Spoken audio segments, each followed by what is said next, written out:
오직 나는 주의 풍성한 사랑을 힘입어 주의 집에 들어가 주를 경외함으로 성전을 향하여 예배하리이다. 하나님은 영이시니 예배하는 자가 영과 진리로 예배할지니라. 아멘.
갈 길을 인도하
오늘 우리에게 주시는 하나님의 말씀은 마태복음 1장 18절부터 20절까지입니다.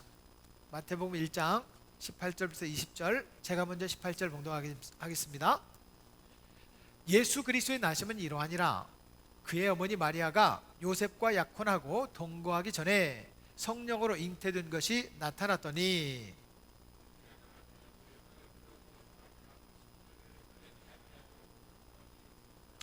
함께요.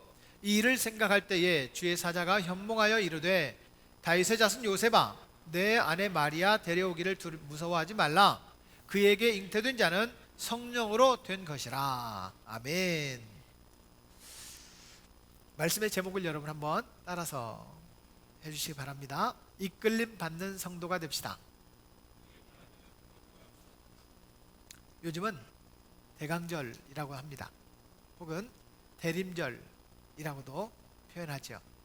예수님이 이 땅에 오신 날짜를 성탄절이라고 한다면, 성탄절 뒤로 주일날이 한 번, 두 번, 세 번, 네 번, 이 네 주를 가리켜서 대강절 혹은 대림절 이렇게 표현합니다. 오늘은 세 번째 주일입니다. 여러분 왼편에 앞에 보면 초가, 지금 작은 초가 3개가 켜져 있을 겁니다. 그것이 바로 대림절 첫 주, 둘째 주, 셋째 주라는 뜻이고, 다음 주에는 마지막 한 칸이 또 켜질 것이고요. 가운데 있는 빨간 초는 성탄절 당일날 불이 켜지게 됩니다. 그래서 지금은 대강절 혹은 대림절이라고 표현하는데, 제가 이 설교를 준비하면서 물었습니다. 성탄절 하면 무슨 생각이 들어요? 라고 몇 사람에게 물었습니다. 그런데 성탄절 하면 무슨 생각이 드세요? 라는 말을 듣자마자 저에게 반응한 몇 가지 반응이 있었어요. 첫 번째 반응이, 그런 걸 왜 물어봐요? 라는 반응이 있었고요. 두 번째는, 목사님은 뭐가 생각나세요? 아니, 자기 대답은 안 하고 제 생각을 질문하는 거예요. 세 번째는, 글쎄요, 뭐가 생각나지? 이런 분도 계셨고요. 마지막에, 나눠주는 것이 생각납니다. 이렇게 표현을 하는 분들이 계셨습니다. 미국의 한 심리학자가 40명을 대상으로 연상 테스트를 했습니다. 크리스마스, 성탄절 하면 무슨 생각이 나는지 한 글자를 쓰게 만들었습니다.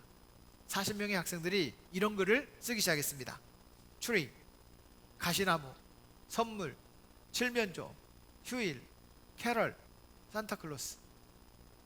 어느 누구도 아기 예수, 예수 그리스도라는 이름을 쓴 사람은 한 명도 없었다고 합니다. 여러분들은 성탄절 하면 무슨 생각이 드세요? 러시아에 있는 아들에게 전화를 했습니다. 아들은 성탄절 하면 무슨 생각이 나? 1초도 안 기다리고 아기 예수요 이러는 거예요. 이야, 이 목사 아들 맞네, 이런 생각이 들었어요. 여러분들은 성탄절을 맞이합니다. 저도 생각이 나요. 어릴 때 선물 교환하던 생각. 이 올해는 진짜 기분이 안 좋은 거예요. 내가 별로 안 좋아하는 누나가 딱 뽑힌 거야. 선물도 막 좀 예쁜 것을 주지, 막 무슨 안 예쁜 거 막 이러고 주는 거예요. 한 해는 너무 기뻤어요.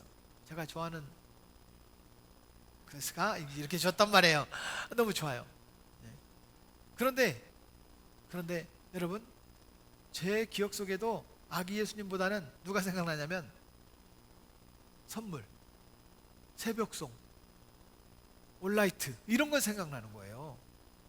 여러분들은 성탄절 하면 무슨 생각이 들어요? 비슷해요. 비슷해요. 성탄절 우리가 올해도 맞이합니다. 25일 날은 성탄절이고요. 어쩌면 성탄절 날보다 성탄 2부, 성탄 축하 발표회가 더 기다려지는지도 모르겠어요. 우리도 그걸 좀 준비하고 있거든요. 성탄절을 맞이하는데 이 땅에 예수님이 아기의 모습으로 오셨다는 거예요. 이게 성탄절이에요. 근데 이것은 하나님의 사랑입니다. 아기 예수님은 이 땅에 오신 하나님의 사랑이었어요. 그러면 하나님께서 우리를 사랑하시는 최고의 표현이 성탄절이라면, 우리도 성탄절에 누구를 생각해야 되냐면 하나님의 선물, 아기 예수를 좀 생각할 수 있는 그런 기간이 되면 좋겠다. 이 대림절 기간은 예수님을 좀 더 좋아하는 기간이 되어지면 좋겠다, 이런 생각이 듭니다. 사랑하는 여러분, 예수님을 좀 좋아하는 기간이 되기를 축복합니다. 따라하겠습니다. 나는 예수님이 좋아요. 정말요? 따라하겠습니다. 나도 예수님이 좋아요. 여러분, 이런 기간이 됐으면 좋겠어요. 그래서 12월 마지막 연말까지 나는 예수님이 좋아요 라고 하는 시리즈를 설교하면서 우리가 좀 더 예수님을 좋아하는 기간이 되기를 축복합니다. 옆 사람에게 예수님을 좀 더 좋아해 봅시다. 왜냐하면 하나님은 우리를 좋아했어요. 하나님 우리를 좋아하십니다. 이제 우리도 주님을 좀 좋아하는 기간, 그런 기간이 이번 성탄절을 기다리는 기간이 되기를 바라고요. 이 대림절, 이 대강절 기간은 예수님을 사랑하는, 예수님을 좀 좋아하는 그런 기간이었으면 좋겠습니다. 예수님의 탄생은 기쁜 소식이었습니다.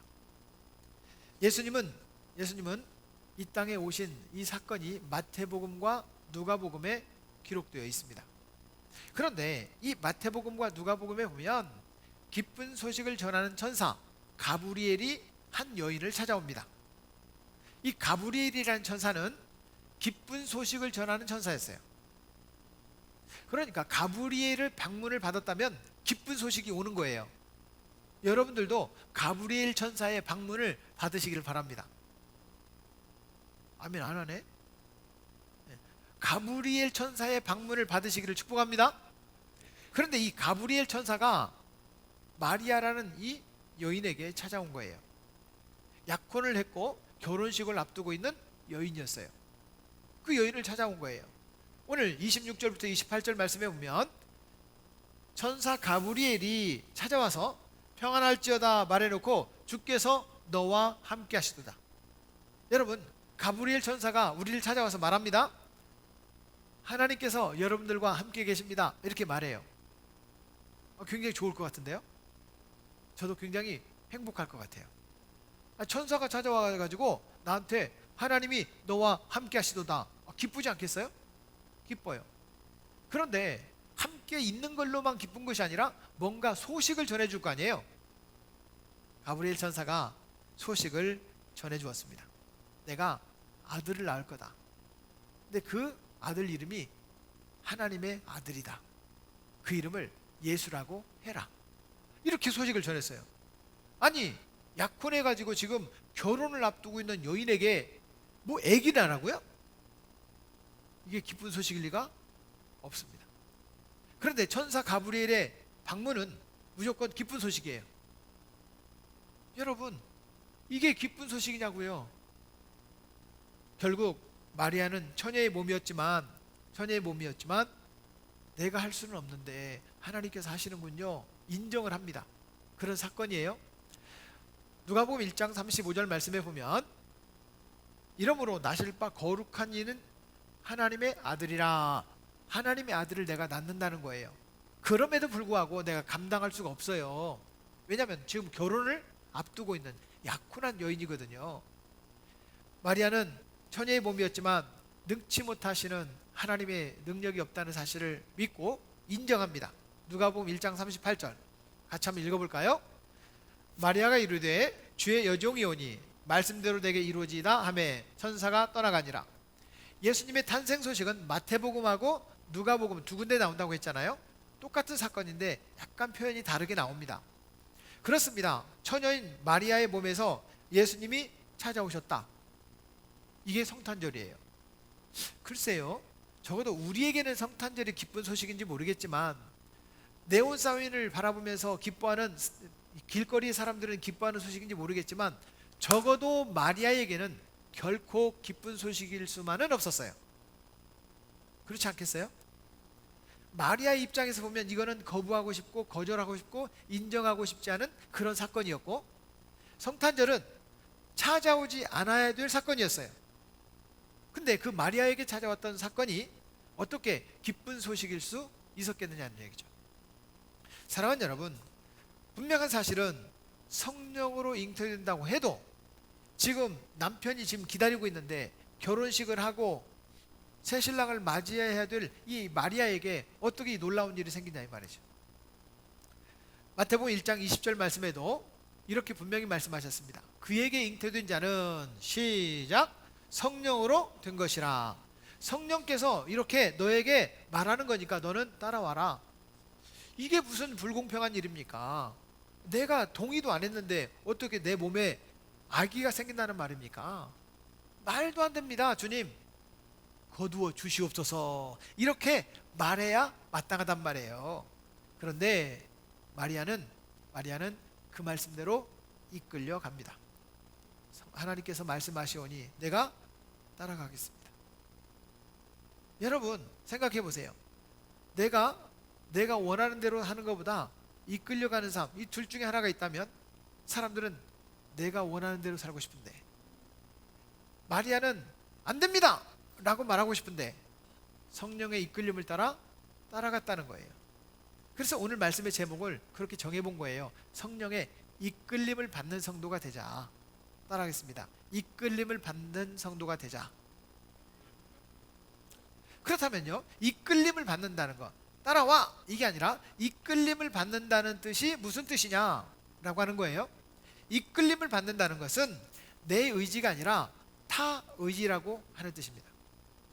따라하겠습니다. 내 의지가 아니라 타 의지, 다른 사람의 의지대로 내가 따라가는 거예요. 내 맘대로 살면 행복하다고요? 정말요? 여러분 내 맘대로 살면 행복해요? 글쎄요, 그거 내 맘대로 산다고 행복한 것은 결코 아닙니다.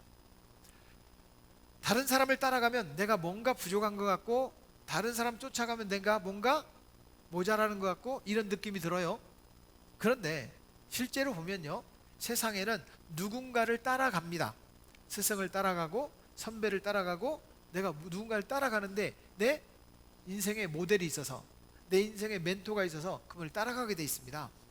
결국 내가 부족하고 모자라기 때문이 아니라 뭔가 따라가는 삶이 더 행복할 수 있다는 거예요. 이끌어가는 삶이 아니라 따라가는 삶도 행복할 수 있다는 거예요.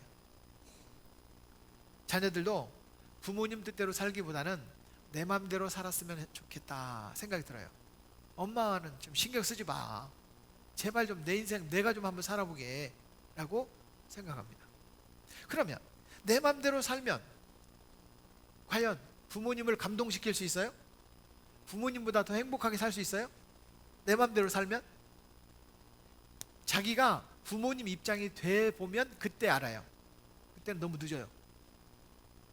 그때는 이미 부모님이 이 세상에 안 계시던가, 아니면 아무리 잘해주려고 해도 부모님이 효도를 느끼지 못하는 그런 연세가 되시거든요.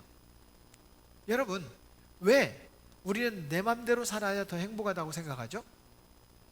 부모님 말씀에 여러분 순종하는 자녀가 되기를 축복합니다. 그렇습니다. 사람들은 내가 원하는 대로 살면 잘 될 거라고 생각하지만 세상은 결코 그렇지 않다는 겁니다. 지난주에 김우중 전 대우그룹 회장이 별세를 했어요. 한 700명, 800명 정도 되는 대우그룹 전 임원 출신들이 모임이 있습니다. 그 사람들이 주도해서 장례식을 다 치르게 되었는데, 김우중 전 대우그룹 회장이 죽고 난 뒤에 회사가 해체되고 난 뒤에 10년 만에 만들어진 모임이 하나 있습니다. 그것이 대우 세계경영연구회라고 하는 연구 모임이에요. 이 모임의 목적은 뭐냐면, 김우중 회장의 그 회사를 이끌었던 그 취지를 이제 전 세계 경영이라고 하는 그런 취지를, 많은 리더를 세우고 지도자를 세우고 사람을 세우자라고 하는 취지에서 만들어진 모임이에요. 근데 그 모임에 지금 전 세계적으로 약 4,700명 정도의 회원이 있다고 합니다. 누구나 들어가고 싶다고 해서 들어가는 건 아니에요. 대우그룹 출신으로서 사람들에게 많은 영향력을 끼치고 많은 사람들에게 도움이 되고 우리나라에 도움이 되고 세계 경영에 도움이 되게 하려고 하는 그런 리더들을 양성하는 그런 모임이에요. 대우 세계경영연구회. 그 연구회 가운데 대략 한 700명, 800명이 주도하는 사람인데, 그분이 그분들이 이번에 대우그룹 김우중 회장의 장례식을 치렀는데요. 김우중 회장이 생전에 썼던 책이 한 권 있습니다. 세상은 넓고 할 일은 많다. 그런데 이제 이제 회사가 잘못돼서 은퇴를 했잖아요. 마지막 회고록을 쓰는 거예요. 회고록에 김우중 씨는 그런 이야기를 합니다.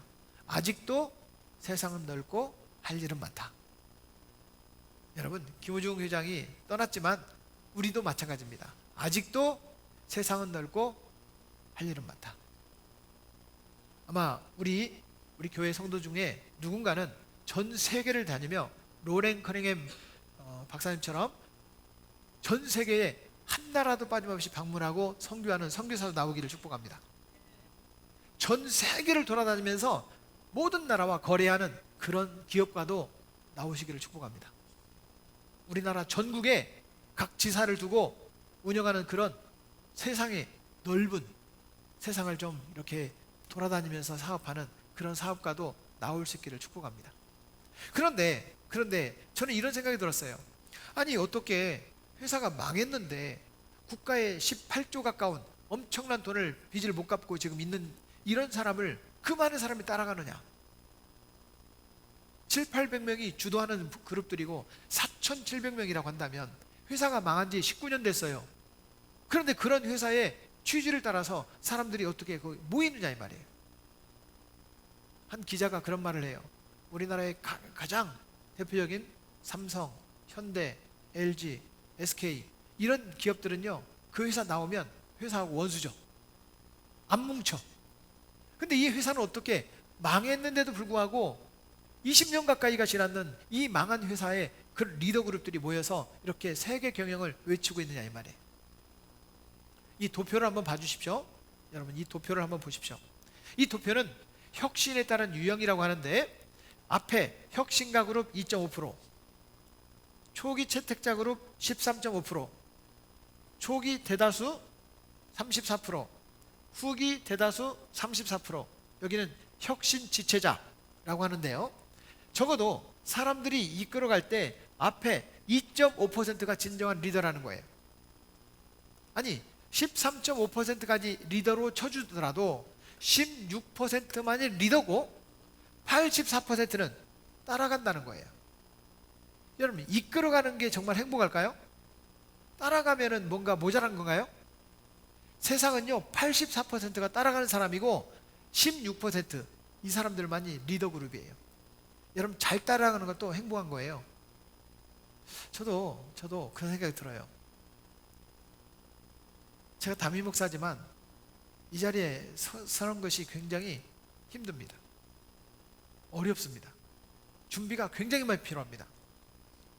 허투루 제가 이렇게 말씀드리는 이 모든 게 이 카드에 다 쓰여져 있습니다. 이걸 문장을 처음부터 끝까지 다 만듭니다. 쉽지 않아요.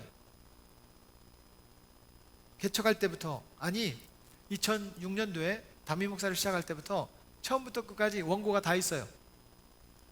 이런 카드가 다 있어요. 해마다, 주마다. 이걸 만드는 것이 쉽지 않아요. 우리 수민 간사님이 이 파워포인트를 만드는 거 쉽지 않아요. 매주 만들어야 돼요. 한 선생님 출신은 저에게 그렇게 말을 했어요. 아니, 목사님, 우리는 1년에 한 번이나 두 번 학습 연구 발표를 하는데 이렇게 합니다. 근데 목사님은 어떻게 매주 이런 걸 준비합니까? 그리고 이렇게 말했어요. 대단하십니다. 별로 대단한 것 같지는 않은데, 쉽지 않다는 거예요. 여러분, 리더로 살아간다는 거 쉽지 않습니다. 대부분의 사람들은 따라가는 거예요. 앞에 이끄는 사람도 잘 이끌어야 되고 따라가는 사람도 잘 따라가면 함께 행복할 수 있습니다. 사랑하는 여러분, 분명한 사실은 오늘 마리아를 방문한 가브리엘 천사는 성령께서 이런 일을 이끌어 가실 거다. 마리아야, 따라오너라, 이렇게 말합니다. 만약에 마리아가 안 됩니다, 난 내 맘대로 살 겁니다, 그랬다면 예수님이 이 땅에 못 오셨겠죠? 마리아가 따라갔다는 거예요. 이끌림 받는 성도가 됐다는 거예요. 마리아의 의지가 아니라 성령님의 의지를 따라갔다는 거예요. 내 의지가 아니라 타 의지. 주님의 의지를 따라가는 성도가 되기를 축복합니다. 두 번째는 이끌어가는 것이 아니라 순종하는 것이다 라고 하는 것입니다. 누군가의 이끌림을 받는다는 것은요, 내 의지가 아니라 타 의지를 한다면 이끌어가는 것이 아니라 순종하는 거예요. 오늘 우리는 기도합니다. 하나님, 내 기도 들어주세요. 기도하죠. 그러면 여러분 한번 물어봅시다. 여러분, 내 기도대로 하나님이 응답을 주시면 그게 복입니까? 한번 물어보는 거예요. 여러분, 물어보는 거. 내 기도대로 하나님이 다 들어주시면 이게 복입니까? 아닐 수도 있어요. 여러분, 내가 원하는 대로 다 들어주면 분명히 조금 있다가 주님을 떠날 거예요. 주님과 관계없는 삶을 살 거예요. 준비가 되지 않았는데 막 달라고 그래요. 주님이 다 줘요. 이게 복이 아니라는 거예요. 여러분, 돈이 있어서 망하는 사람이 많습니다. 돈이 없으면 차라리 안 망했을 거예요. 그런데 돈이 있어서 망하는 사람이 많습니다. 어제도 놀라운 사건들이 많아요. 요즘에 여러분, 운전하시는 분들은 특별히 다리 위를 지나갈 때 좀 조심하셔야 됩니다. 블랙 아이스라고 하는 살얼음이 낀 것에 모르고 지나가다가 앞에 사고가 나 있는데 멈추고 싶어도 멈춰주지가 않는 거예요. 브레이크 밟아도 막 계속 가는 거예요. 그래서 30중 추돌이 생기고, 이런 사건들 때문에 많은 사람이 죽잖아요. 여러분, 우리는 정말 내 마음대로 살 수 없는 많은 세상에서 삽니다. 그런데 내 의지대로 사는 것이 과연 정말 좋은 거라고 생각하면서 우리가 살아요. 하나님, 내 기도 다 들어주세요. 내 기도 다 들어주세요. 내 기도를 들어주어서 망하는 사람이 많다는 사실을 우리는 알지 못합니다. 내 뜻보다 하나님 뜻대로 살기를 원합니다. 이것이 우리의 고백이 되기를 축복합니다. 그런데 정말 하나님께서 내 기도를 다 들어주셔야만 된다고 아직도 고집하면서 주장하면서 사는 분들이 꽤 많습니다. 하나님, 왜 내 기도는 안 들어줘요? 사랑하는 여러분, 내 기도를 구하지 말고 내 기도가 하나님 뜻에 합당하게 기도할 수 있기를 축복합니다. 그렇다면 내 기도가 아니라 하나님이 원하시는 바가 될 겁니다. 성경도 우리에게 말합니다. 너희는 스승이 되지 말라. 분명히 야고보서 3장 1절 말씀에 보면 선생이 많이 되지 말라라고 얘기합니다. 왜냐하면 선생님이 실수하면요, 더 많은 사람들을 망하게 만들거든요. 더 많은 사람들을요, 못된 길로 가게 만들거든요. 선생이 되려고 노력하지 마라, 이렇게 얘기를 해요. 왜? 앞에서 이끌어가는 것이 쉬운 일이 아니라는 거예요. 기독교는 앞에서 선두에서 이끌어가는 종교가 아닙니다. 기독교는 자꾸 밑에서 섬기는 종교예요. 세상을 섬기고, 안 믿는 사람을 섬기고, 이제 믿은 사람을 섬기고, 나보다 부족한 사람을 섬기고, 자꾸 이렇게 섬기는 거예요. 섬기는 종교가 기독교예요. 이끌어가는 종교가 결코 아니라는 거예요. 왜 우리는 근데 자꾸 이끌어가는 자리에만 서려고 해요? 선생 자리에 서려고 해요. 성경은 이렇게 말씀하십니다. 마태복음 23장 8절 같이 한번 읽어보겠습니다. 시작. 그러나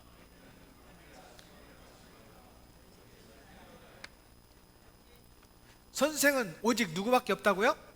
예수님밖에 없다는 겁니다.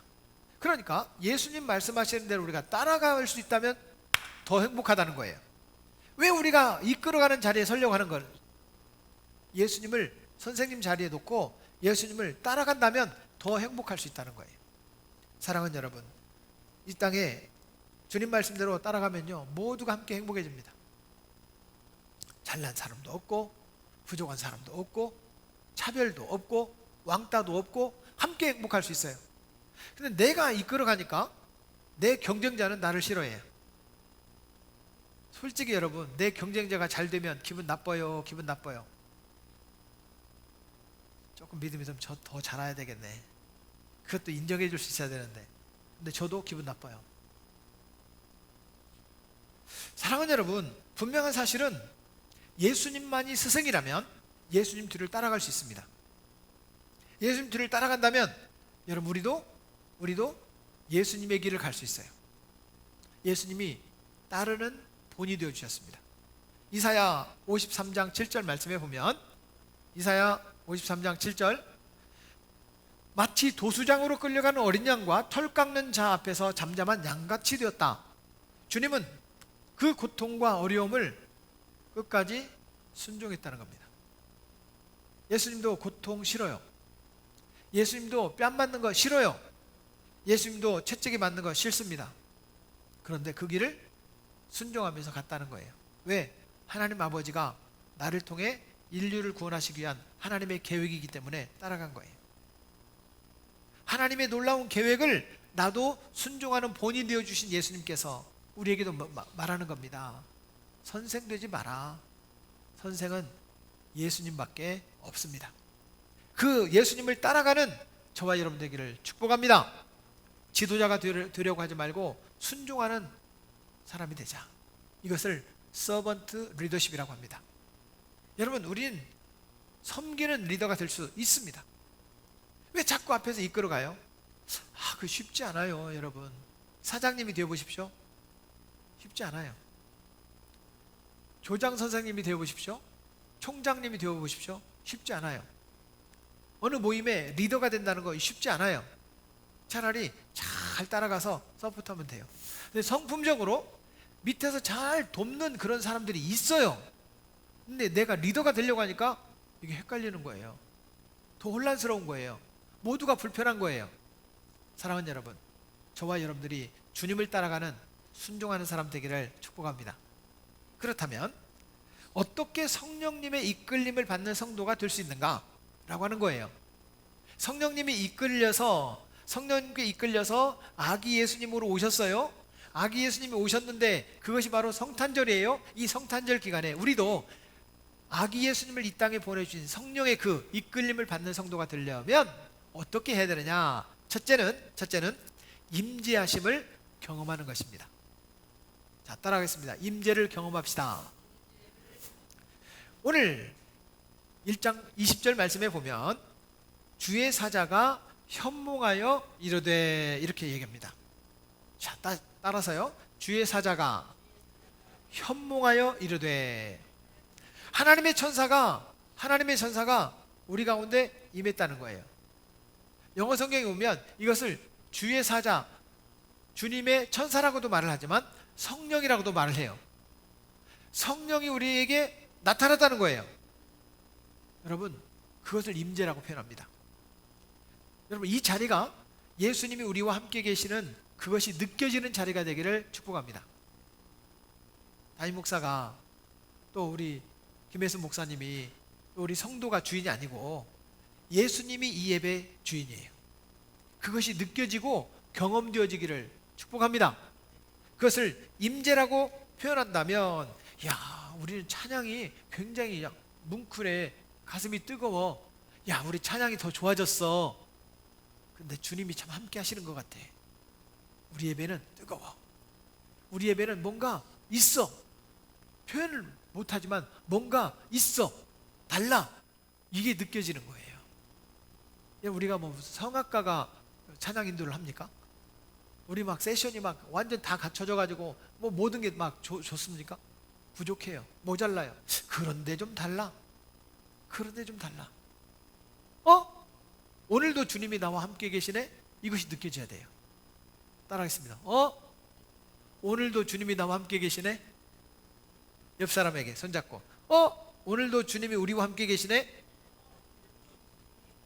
이것을 임재 경험이라고 해요.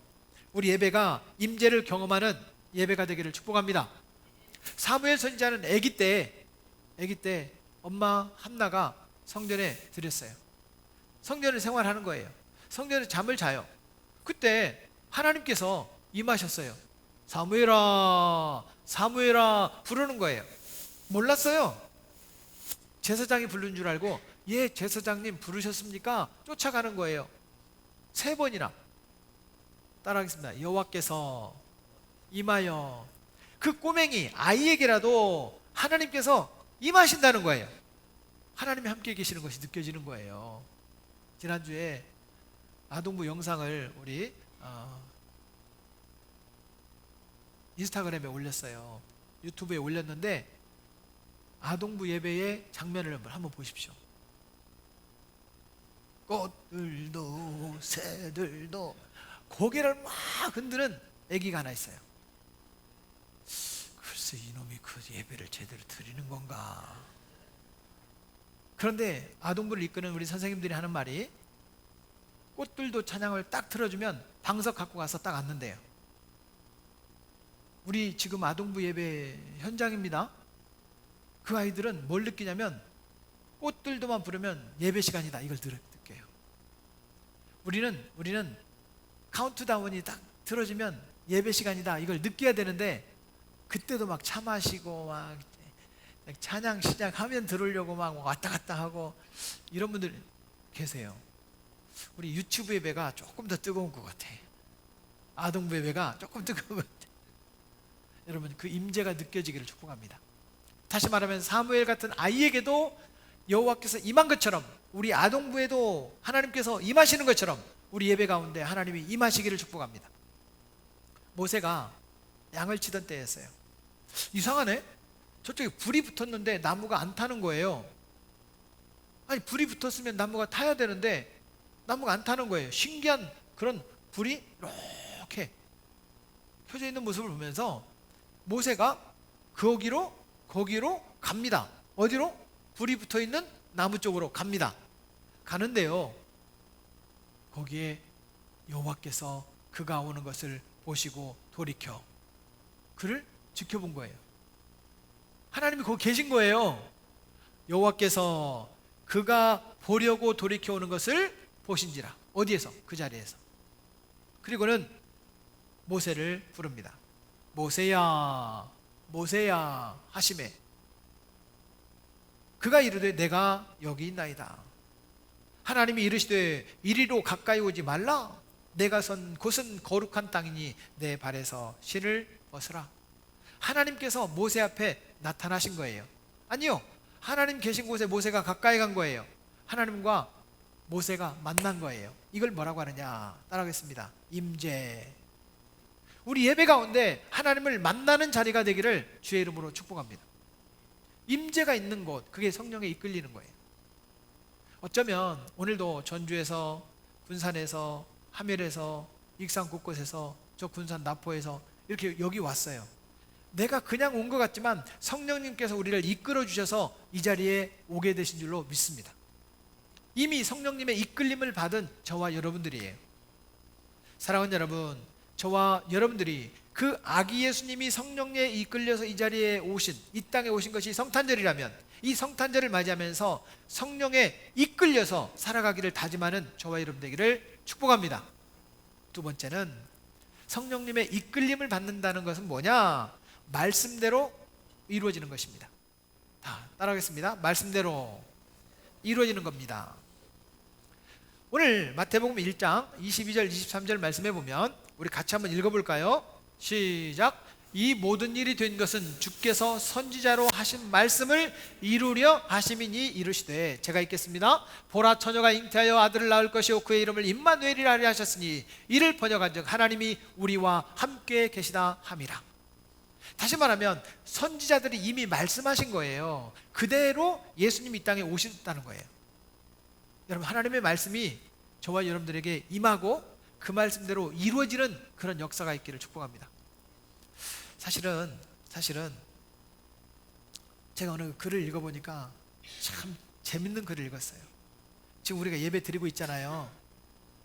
예배가 축도가 딱 끝났어요. 일어 딱 나면서 75%를 까먹는데요. 눈치를 보니까 나는 안 그래 그런 표정인데 80%를 까먹는 거예요? 딱 일어나면서 75%를 까먹고 저 문을 나가서 식당에서 밥을 먹고 집에 갈 때 우리 딱 저 큰 도로에 쫙 나가면서 20%를 더 까먹어요. 그래서 5%만 붙잡고 집에를 가요. 현관문 딱 열고 닫으면서 그 5% 다 까먹는데 그냥 주일 예배 드렸다 생각만 갖고 있지 집에 가면 주일 설교 제목, 본문 하나도 기억 안 나. 그래서 기억나게 하려고 우리 교회가 만들어준 것이 뭐냐면 말씀 노트예요. 말씀 노트 이거 만들어준 거예요. 그런데 실컷 다 적어. 답도 적고 뭐 메모도 적더라고. 그리고 교회다가 놓고 가. 이런 사람 몇 사람 봤어요 제가. 사랑하는 여러분, 말씀대로 이루어지려면 말씀을 기억하고 말씀대로 실천하는 삶이 되기를 축복합니다. 하나님께서 성령을 통해서 예수님이 이 땅에 오시리라고 약속하신 선지자의 글들을, 선지자의 말씀들을 그대로 이루어준 거예요. 이게 뭐냐면 성탄절이에요. 그렇습니다. 주의 천사가 마리아에게 찾아왔습니다. 적어도 가브리엘이 찾아왔다면 뭔가 기쁜 소식을 가져왔을 거란 말이에요. 마리아야, 너 고생했다. 내가 돈다발 하나 가져왔으니까 이걸로 잘 먹고 잘 살고, 그런데 부탁이 하나 있는데 너 내 돈 몽땅 줄 테니까 아기 예수를 좀 낳아줄래? 이래야 좀 기쁜 소식인데, 아니 무슨, 그것도 결혼을 앞두고 있는 여인에게 아이를 낳으라고 하니 이게 무슨 기쁜 소식인커녕 깜짝 놀라 뒤로 자빠질 소식이에요. 아이고 성령님 안 됩니다. 아니 지금 애기 낳아본 적 있는 저기 사람 쓰세요. 저는 지금 내 남편이 기다리고 있어요. 결혼식 앞두고 있는데 안 됩니다 주님.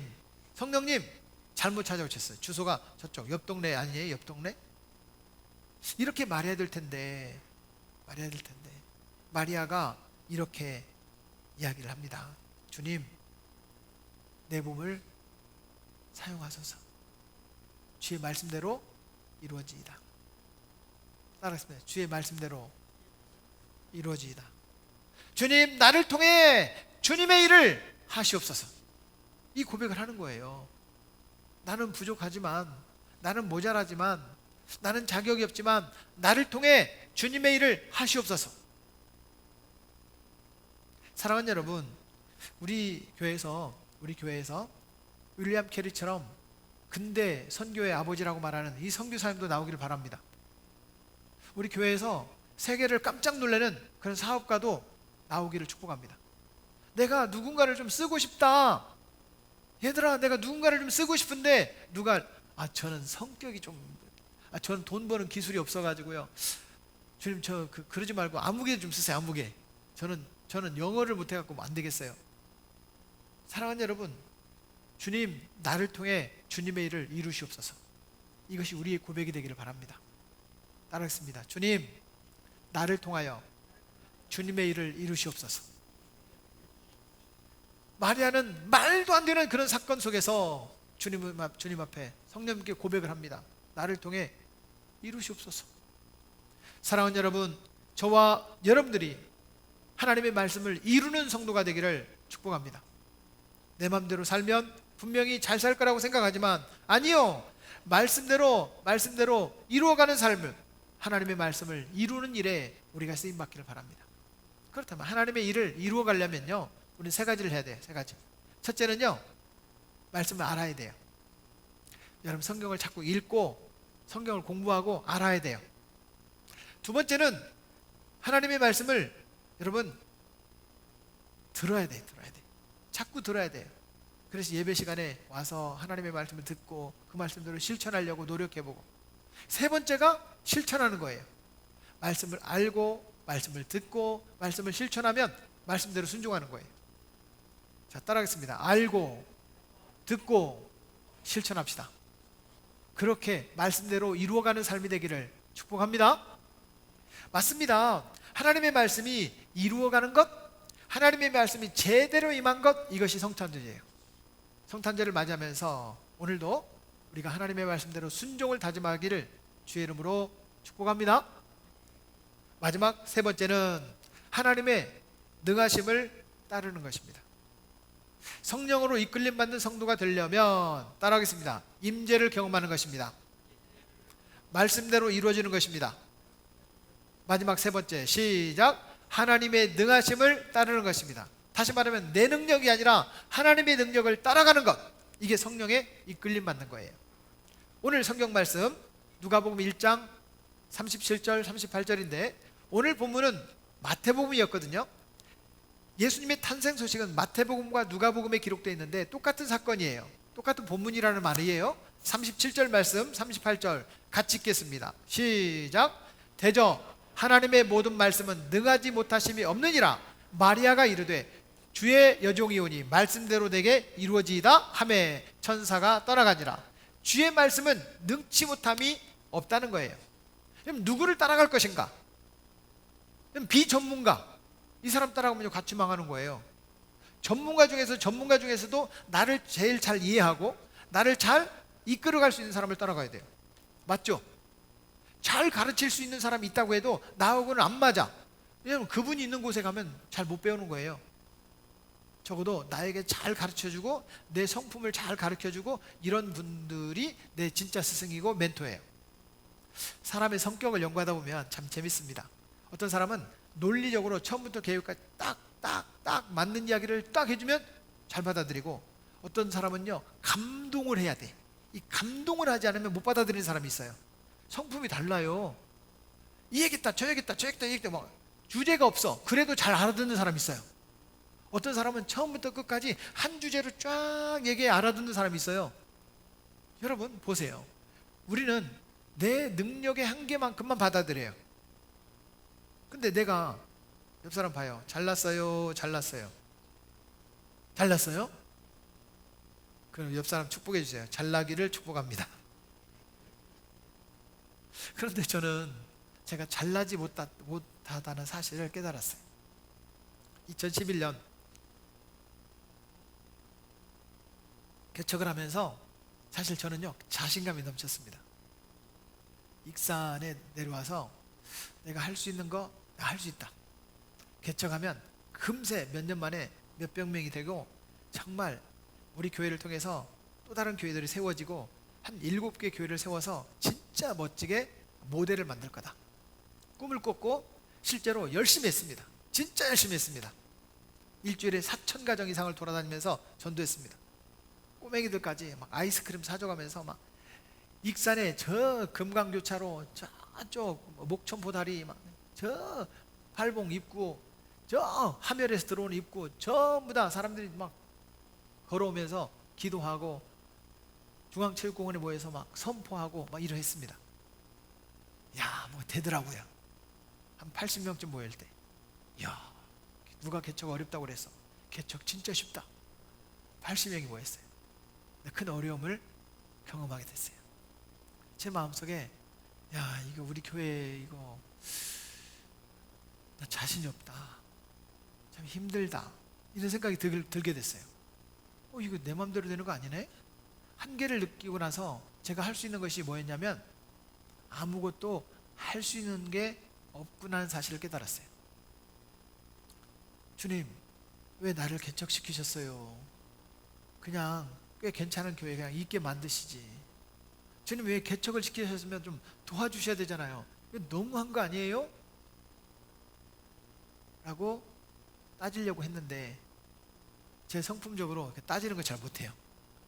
그래서 주님 어떻게 하면 돼요? 엎드려서 부르짖기 시작했어요. 하나님 도와주세요. 주님 돈 좀 주세요. 사실 교회를 운영하는데 돈이 필요했습니다. 우리 교회 너무 힘들어요. 제 사례도 없어요. 교회 운영할 능력도 없고 부족해요. 저도 너무 부족한데 혹시 우리 교회를 이끌어갈 다른 사람이 있으면 좀 보내주세요. 저는 차라리 도망가고 싶어요. 저 막 기도했어요. 눈물로 기도했어요. 그런데 참 눈물을 흘리는데 여러분 책을 읽어도 좀 좋은 책을 읽으시고요. 정말 내 멘토가 될 만한 분들의 책을 좀 읽으십시오. 제가 기도하는데 제가 읽었던 저 부산에 가면 정필도 목사님이라고 계세요.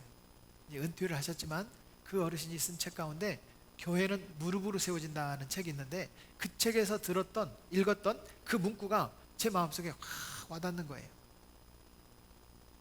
야, 내 교회지 네 교회냐? 이런 음성이 들리는 거예요. 정필도 목사님 책에 보면 나오는 얘기인데 내 교회지 네 교회냐? 그런 음성이 들리는 거예요. 아, 내 자신감으로 내가 하려고 했던 이 교회를, 이 개척을 주님이 주인이시구나. 주님이 주인이시구나. 이것을 인정할 수밖에 없었어요. 그렇다면 주님이 하십시오. 난 힘이 없어요. 주님이 하십시오. 그런데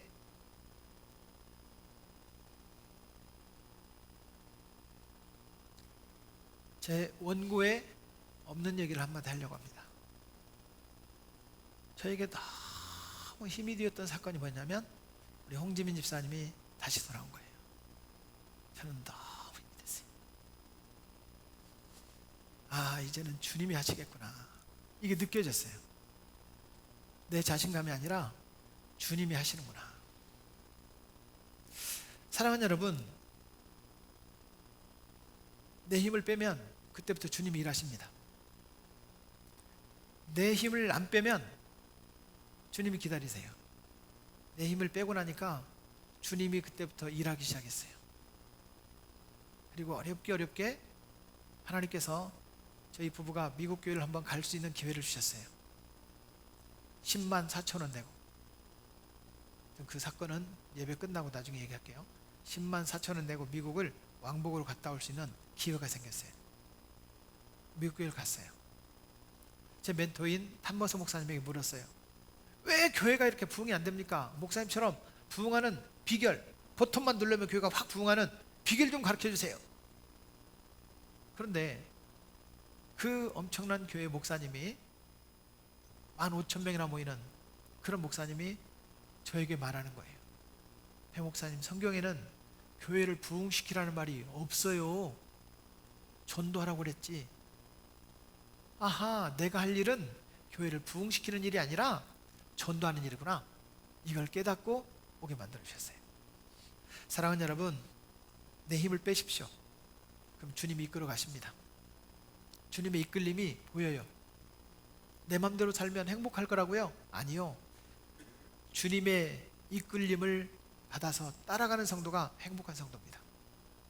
혹시라도 이번 주라도 내가 영락교회 담임 목사가 되고 싶어요, 그런 분 계시면 저한테 얘기하십시오. 저거 위치를 좀 바꿉시다. 괜찮습니다. 목양실 다 비워줄 테니까 여러분 바꿉시다. 근데 여러분, 따라가는 게 잘 따라오면요 더 행복해요. 앞에서 이끌어가니까 쉽지 않아요. 저 결정했어요. 주님보다 앞서지 않도록 주님 뒤를 따라가겠습니다. 이게 저희 고백입니다. 옆 사람하고 한번 얘기합시다. 힘을 뺍시다. 주님 따라갑시다.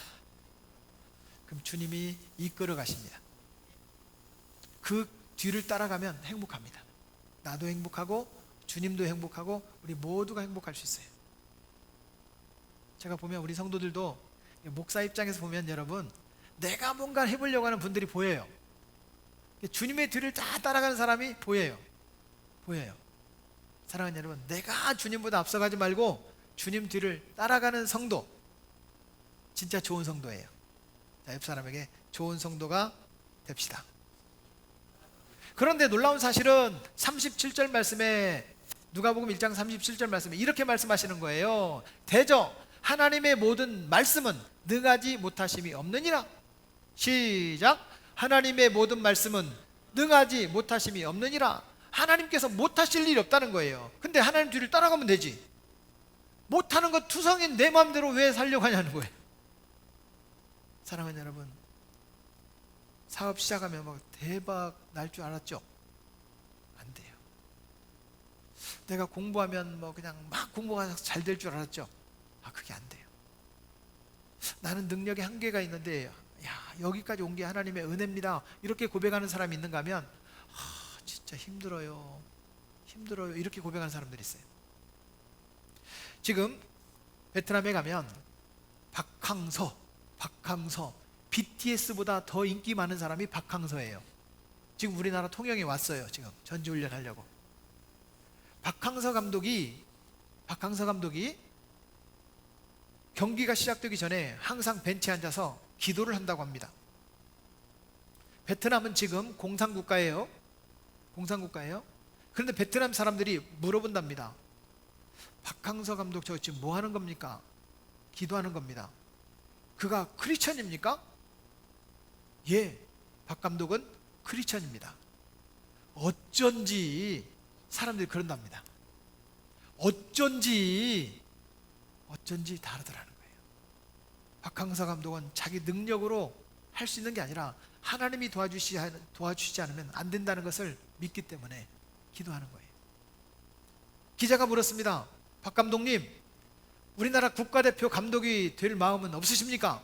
그런 기회가 주어진다면 하실 의향이 있으십니까? 저는 참 놀랐어요. 저의 시대는 지났습니다. 훌륭한 후배들이 우리나라 국가대표팀을 이끌어가야지 제 시대는 지났습니다. 그런데 외교관 몇백 명의 외교관보다 베트남에서는 BTS보다도, 혹시 또 BTS가 뭔지도 모르는 분들 계신 거 아니야? BTS가 뭐 그냥 무슨 비스켓인가 그런 분들 안 계시죠? 네. BTS보다 더 유명한 사람이 박항서 감독님이세요. 그는 수많은 선교사님보다 훌륭한 선교사라고 사람들은 말을 합니다. 사랑하는 여러분, 나의 능력은 부족하지만 주님의 능력은 위대합니다. 주님께서 말씀하셨습니다. 할 수 있거든이 무슨 말이냐? 믿는 자에게 능치 못할 일이 없느니라. 그 사건은 아버지가 귀신 들린 아들을 데리고 예수님께 찾아옵니다. 주님, 하실 수만 있다면 우리 아들 귀신 좀 내어 쫓아주세요. 이렇게 말을 합니다. 그때 예수님께서 할 수 있거든이 무슨 말이냐? 믿는 자에게 능치 못함이 없다. 이렇게 말씀하시니까 그 아버지가 머리가 좋았던 것 같아요. 내가 믿나이다. 나의 믿음 없는 것을 용서하소서. 이렇게 표현을 합니다. 내가 믿나이다. 그때 예수님께서 그 아버지의 믿음을 보시고 아들의 귀신을 내어 쫓아주시고 치유해 주셨습니다. 여러분, 그 아버지가 한 이야기는 단 한마디, 내가 믿나이다. 여러분, 우리에게 이게 필요합니다. 따라하십시오. 내가 믿나이다. 누가 믿나이다? 내가 믿나이다. 이 고백이 필요한 겁니다. 사랑하는 여러분, 주님의 능력은 제한이 없습니다. 못하실 일이 없습니다. 그런데 내 한계가 많은 내 능력, 여러분 1등을 유지하기 위해서 1등은요 다른 친구들보다 공부를 더 하는 거예요. 그렇죠? 꼴등하는 친구는요 어차피 공부 안 해요. 그렇게 해도 꼴등하니까. 그런데 한 명 잡으면 아무것도 안 해놓고 자기보다 더 공부를 안 한 친구 때문에 자기가 한 명 잡았거든. 그거 갖고 만족해. 1등하는 친구는요 더 고생하고 더 힘들고 더 노력해. 꼴등이 그렇게 노력하면요 1등은 못해도 여러분 상위권에 들어갈 거예요. 실제로 그렇습니다. 왜? 능력의 한계를 갖고 있는 내 맘대로 살기를 원해요. 주님 뜻대로 살기를 축복합니다. 그렇다면 우리가 해야 될 일이 두 가지가 있습니다. 성령의 이끌림을 받아 살기 위해서 우리가 할 일 두 가지. 첫 번째는 주님이 계신 곳으로 나아가야 합니다. 귀신 들린 아이를 데리고 아버지가 예수님 앞으로 나갔습니다. 그 자리에 가야 역사가 나타나는 거예요. 사랑하는 여러분, 주의 이름으로 부탁합니다. 주일날은 빠지지 말고 예배당에 옵시다. 예배자가 되시기를 주의 이름으로 축복합니다. 그래야 임재를 경험할 수 있고 하나님의 이끌림을 받을 수가 있습니다. 성령의 이끌림을 받기 위해서라도 예배자가 되기를 주의 이름으로 축복합니다. 두 번째는 내가 믿나이다 이렇게 고백하는 것입니다. 다시 한번 따라하겠습니다. 내가 믿나이다. 여러분 옆 사람 보지 말고 자기를 보세요. 믿음이 없는 것 같아요? 믿음이 없는 것 같아요? 따라하겠습니다. 내가 믿나이다. 나의 믿음 없음을 도와주소서. 이것이 우리 고백이 돼야 돼요. 나 믿는데요? 사랑하는 여러분, 아직도 부족해요. 나의 부족함을 용서하소서. 그렇습니다. 내가 믿나이다 라고 고백하는 사람을 하나님의 자녀라고 합니다. 우리는 하나님의 자녀입니다. 아멘. 그렇다면 본래는 죄인이었는데 우리를 하나님의 자녀로 만들어 주셨어요. 로마서 8장 15절 말씀에 보면 우리가 아빠 아버지라 부를 수 있느니라. 다시 말하면 하나님의 본래 아들은 아닌데 양자가 되어서 우리가 하나님 아버지의 자녀가 되었어요. 그렇다면 하나님 아버지에게 우리는 여러분 말할 수 있어요. 아빠, 아버지 이렇게 말할 수 있어요. 하나님의 자녀인 우리가 할 수 있는 것 두 가지입니다. 앞에 나오는 겁니다. 그리고 아빠, 아버지 믿습니다. 라고 말하는 거예요. 사랑하는 여러분, 주의 이름으로 부탁합니다. 하나님께 이끌림 받는 성도가 되기를 축복합니다. 하나님 아버지가 우리를 이끌어 가신다면 나는 따라가겠습니다. 하나님 제발 좀 내 기도 좀 들어주세요가 아니라 하나님께서 원하시는 것이 무엇인지 그것을 깨닫기를 원합니다. 그 길을 따라가겠습니다. 성령님의 이끌림을 받아서, 주님의 이끌림을 받아서 살아가는 저와 여러분 되실 수 있기를 주의 이름으로 축복합니다.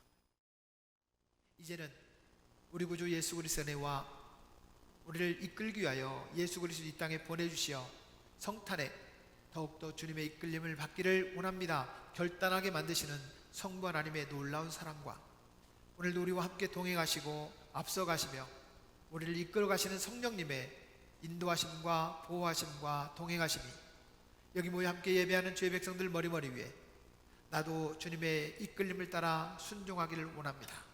주님 따라가겠습니다 결단하는 여기 모인 주의 모든 백성들 머리머리 위에 가정 위에 직장 위에 사업장 위에 성도들의 간절한 기도의 제목 가운데 또한 이 나라의 민족과 한국교회 익산 땅과 익산의 550여 교회들에게 세계 방방곡곡의 복음을 선포하시는 선교사님들과 또 그분들의 사역 가운데 이제부터 영원까지 함께 계시기를 축원하옵나이다. 아멘.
옆사람 축복하겠습니다. 주님의 이끌림을 따라 살아갑시다. 주님의 이끌림을 따라 살아갑시다. 오늘 정말 맛있는 6.25 전쟁 끝나고 최고 맛있는 김치찌개가 기다리고 있습니다. 다 식사하시면서 교제할 수 있기를 바랍니다. 예배를 마치겠습니다. 축복합니다.